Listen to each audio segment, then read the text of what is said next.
안녕하세요. 서울키 성형외과 김진중입니다. 오늘은 콧구 연골 묶기를 어떤 경우에 하는지와 어떻게 하는지 여러 가지 질문에 대해서 말씀을 드려보겠습니다.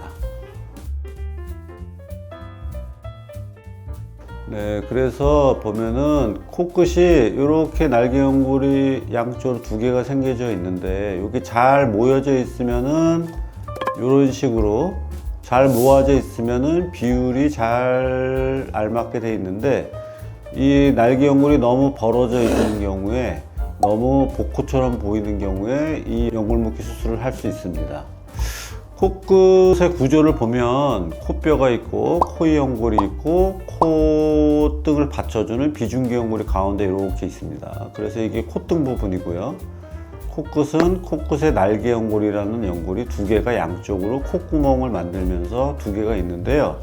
보통 코끝이 너무 복코처럼 보여서 코끝을 좀 날렵하게 하고 싶으신 분들이 연골 묶기를 원하는 경우가 있는데, 코끝이 이제 복코인 원인은 보통 두 가지가 있습니다.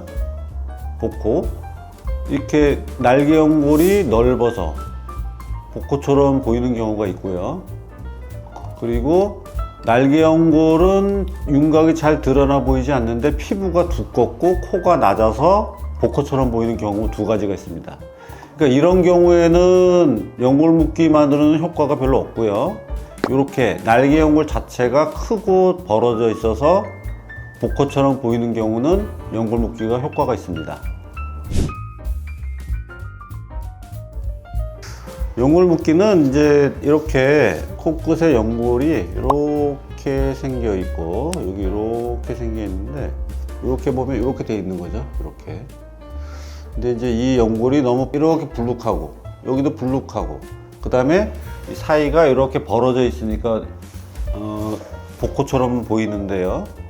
수술은 어떤 식으로 하냐면 일반적으로 코 높이는 수술은 여기 코 기둥 비주라고 많이 하죠. 코 기둥에도 절개를 하고 코 안에도 절개를 해서 이 코끝 피부를 들어서 수술을 한 경우가 이제 개방형이라고 하는데요. 연골 묶기는 코 안으로만 절개를 해서 비개방형, 비주를 절개하지 않고 비개방형으로 수술할 수 있고요. 비개방형으로 절개를 해서, 그래서 어떤 식으로 수술하냐면 안으로만 절개를 해서 양쪽으로 안으로만 절개를 해서 연골을 타고 이렇게 들어갑니다. 이렇게 연골을 타고 들어가서 여기를 좁혀줘야 되거든요. 좁혀줘야 되니까 여기에 연골을 아주 일부를 절제를 해서 이만큼 여기도 이렇게 절제를 하고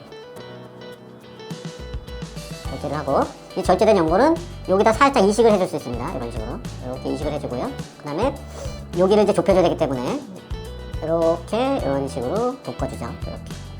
이렇게 해서 여기서 매듭이 지어집니다. 여기를 묶어주는 거고요. 그 다음에 여기도 요 사이가, 그러니까 여기가 넓기도 하지만 요 사이도 벌어져 있으니까 여기도 이런 식으로 묶어주는 수술을 하고요. 여기 연골도 고정을 시켜주고 이런 식으로 해서 수술을 하는데, 예시를 보시면 이렇게 넓었던 코끝 날개 연골이 여기를 좁혀주니까 여기가 살짝 들어가고 그 다음에 코끝도 살짝 오똑해지면서 이런 느낌으로 바뀌게 됩니다. 연골 묶기. 근데 이 연골 묶기는 옆모습에서의 높이 변화는 거의 없습니다. 아주 살짝 한 0.3mm 정도 높아지는 효과를 볼 수 있습니다. 여기 코끝이. 왜냐면은 아까 설명했다시피 여기를 이렇게 자르고 이렇게 자른 연골을 여기다가 살짝 이식을 하기 때문에 여기다가 요 두께, 요 연골의 두께만큼 살짝 높아지는 효과가 있을 수 있습니다. 그래서 또 다른 예시를 보시면 이분도 보시면 여기가 이렇게 연골이 불룩하고 벌어져 있고요. 넓죠. 복코처럼 보이지만 연골 묶기로 수술을 하면 이렇게 좀 오똑한 느낌이 되면서 날렵한 느낌으로 바뀔 수 있습니다. 수술을 하고 나서 찝힌코가 되는 원인은 여러 가지가 있는데요. 보통 이제 요렇게 되면은 너무 찝혀 보인다고 하죠. 이렇게 되면 큰일 나는 겁니다. 이제 왜 그렇게 되는지를 알아야 되고, 첫 번째 찝혀 보이는 원인은 이 연골을 너무 많이 잘라내서 그렇습니다. 이렇게 너무 많이 잘라내면 이 연골의 힘이 약하기 때문에 이게 연골이 들어가는 너무 많이 들어가서 문제가 생기는 경우가 있고요. 두 번째 원인은 이 연골을 너무 강하게 묶어주는 겁니다.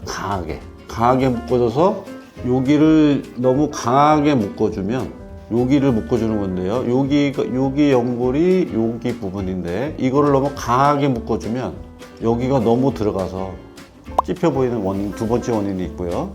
세 번째 원인은 원래 코끝의 모양은 여기가 이루어져서 이런 그 다이아몬드형의 코끝을 보여줘야지 모양이 이쁜 건데 여기하고 여기를 너무 강하게 또 묶어주는 겁니다. 여기랑 여기를 너무 강하게 묶어줘 버리면 또 찝힌 코가 될 수 있어서 그렇게 하지 말아야 되고요. 그래서 뒤쪽만 묶어주는 겁니다. 뒤쪽만. 여기는 벌어지게 놔둬야 되고요. 그러니까 제가 세 가지를 말씀드렸는데 그 세 가지를 잘 유념하면서 수술을 해야지 찝혀 보이지 않고 균형 맞는 코끝이 될 수 있습니다. 네, 코끝 연골 묶기는 이렇게 수술을 한 상태로 2달 정도 되면서 2달 정도 되면 흉살이 잘 모아지고 그대로 아물면서 모양은 계속 유지가 된다고 보시면 됩니다. 그리고 이제 우리가 묶어줄 때 녹는실을 사용하는 이유는 이게 녹는실이 2달 정도에 거쳐서 서서 흡수가 되는데 그 녹는실이 유지되는 동안만 잘 아물면 모양은 계속 유지가 된다고 보시면 됩니다. 근데 뭐 이 연골 묶기는 코 안으로만 절개하기 때문에 사실 실밥은 3일에서 5일 사이면 뽑아도 되는데요. 보통 한 5일 정도 수술하고 나서 5일째 실밥을 제거하게 됩니다. 그래서 예를 들어서 월요일날 수술하시면 화, 수, 목, 금, 토요일날 뽑게 되죠. 이 수술은 코 안으로만 절개를 수술하기 때문에 이 실밥은 보통 3일에서 5일 정도면 실밥을 뽑게 되고요. 그날 실밥을 뽑은 날부터 그날 저녁부터 샤워를 하셔도 되고요. 보통 붓기는 수술 후 2-3주 정도 되면 붓기의 80% 정도가 빠지고요. 2-3개월이 지나면 붓기의 90% 정도가 빠지게 됩니다. 일상생활은 보통 5일에서 일주일 정도 지나시면 거의 가능하다고 보시면 됩니다. 이분에서 보다시피 코끝 연골이 이렇게 넓은 경우에 콧볼도 같이 넓은 경우가 많기 때문에 코끝도 줄이고 콧볼 축소도 같이 하는 것이 좀 효과적일 수 있습니다. 이렇게 코끝 연골 묶기도 하고 콧볼도 줄이고 그러면 이렇게 좀 넓어 보이는 느낌에서 좀 단정하고 세련된 모습으로 바뀔 수 있습니다. 제가 환자들하고 상담을 하다 보면 지방 제거도 해야 되지 않냐고 물어보시는 분들이 계시는데요. 보시다시피 이 연골 묶기 수술의 적응증은 피부가 얇고 연골이 큰 경우 효과가 좋습니다. 그런데 이 연골이 크고 피부가 얇은 상태에서 여기 있는 지방까지 없애버리면 피부가 울퉁불퉁해지고 지방을 없앤 부위가 색조가 바뀔 수 있기 때문에 그런 거는 좀 지양해 주시는 게 좋고요. 이렇게 지방을 없앤다고 해서 이렇게 연골 위에 피부가 덮여 있는데 이 피부는 생각보다 아주 얇습니다. 근데 피부의 층은 피부부터 시작해서 근육층, 지방층 이렇게 층이 다 이유가 있어서 있는데 그러니까 코끝을 좁힌다는 목적으로 지방을 제거하면 문제가 생길 수 있고요. 그런 거는 가급적 안 하시는 게 좋고요. 그래서 저희 병원에서는 이 피부 조직을 완전히 잘 보존해서 연골 묶기를 잘 해가지고 효과를 극대화시키려고 하고 있고요. 두 번째로 수술의 경험상 제가 수술을 많이 해봤기 때문에 아까 찝힌 코 변형 있지 않습니까? 이런 찝힌 코 변형 되는 경우를 막기 위해서 정확한 해부학적인 지식을 알아야 되고요. 그래서 아까 말씀드렸다시피 찝힌 코 변형을 막기 위해서는 연골을 과한 절제를 하면 절대 안 되고요. 이 연골에 과하게 묶어주는 것도 절대 안 되고요. 여기 부분을 묶어주는 것도 절대 안 됩니다. 그러니까 지켜야 될 원칙이 여러 가지가 있는데요. 첫 번째는 연부 조직, 지방 조직을 제거하지 않는다. 그리고 이 날개 연골의 외측 부분을 과하게 절제하지 않는다. 그리고 세 번째는 절제된 연골을 적당히 절제해야지만 되는 거고, 이 날개 연골을 너무 과하게 묶지 않는다. 이 부분을 과하게 묶으면 찝혀 보이겠죠. 그리고 이 부분을 묶지 않는다. 이 부분은 벌어지는 게 정상인 것이다. 근데 다른 어떤 초심자 같은 경우에는 이 부분을 묶어버리는 경우도 있죠. 그러면 심각한 찝힌 변형이 올 수 있습니다. 그래서 그런 거를 잘 생각하면서 수술을 진행하는 것이 좋겠습니다. 네.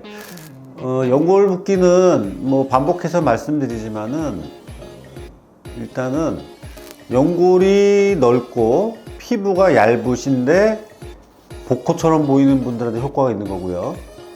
연골이 작고 피부가 두꺼운데 연골 묶기를 하면 효과는 별로 없습니다. 왜냐면 이 연골이 작은데 아무리 속 안에서 연골 묶기를 잘 해놔도 피부를 통해서 표현이 되는 것이기 때문에 피부가 두꺼우신 분들은 표현이 되지 않습니다. 그런 경우는 어떻게 되느냐? 그런 경우는 비중계 연골과 이나 뭐 귀연골을 통해서 코끝을 높여야지만 좀 오똑하고 날렵한 코끝을 만들 수 있습니다. 그리고 내가 연골 묶기를 하는 게 좋을까 안 좋을까 생각해 보는 분이 계실 수 있는데, 이렇게 연골이 잘 발달되어 있는 분들은 여기를 만져보면 연골이 이렇게 만져보면 연골이 잘 느껴지는 분들, 그리고 피부가 얇다고 느껴지는 분들은 연골 묶기의 수술을 하면 좋은 결과가 있을 겁니다.